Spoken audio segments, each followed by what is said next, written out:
Hey guys, what's up everyone? Сіздермен бірге Елдана апай. Бүгін біз ағылшын тілінің оқушы жіберген кезекті сұрағын талдайтын боламыз.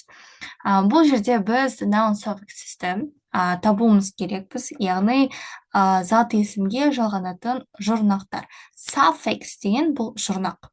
Жұрнақ деген бұл сөзге соңына жалғанады, бастапқы сөзді түбегейлі өзгертіп жібереді. Енді бұл жерде дұрыс жауабы бізде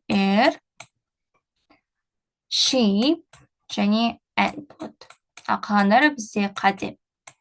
Оны сіздер қайдан көресіздер? Оны сіздер 11-ші сыныптың ағылшын кітабын ашатын болсаңыздар, 57-ші бетінде осы suffixтерге байланысты бізде жалпы ережелердің жиынтығы берілген. Осы жерде noun адамдарға қатысты бізде деп көріп тұрсыздар, міне verbқа жалғанады, и сәйкесінше бұл noun болып өзгеріп кетеді. Сонда manage болса manager деп өзгеріп кетеді.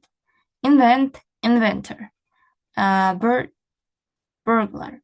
Көрдіңіздер ғой, қалай сөздер өзгеріп жатыр. Келесі and, assistant деген секілді сөздердің мағынасы өзгеріп кетеді. Ал бұл жердегі sheep деген мысалы friend, дос, friendship, достық.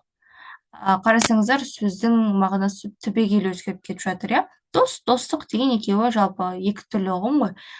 Сонда біздің зат есімге жалғанып, сол сөзді түбегейлі өзгертіп жіберетін осындай жұрнақтар бар екен.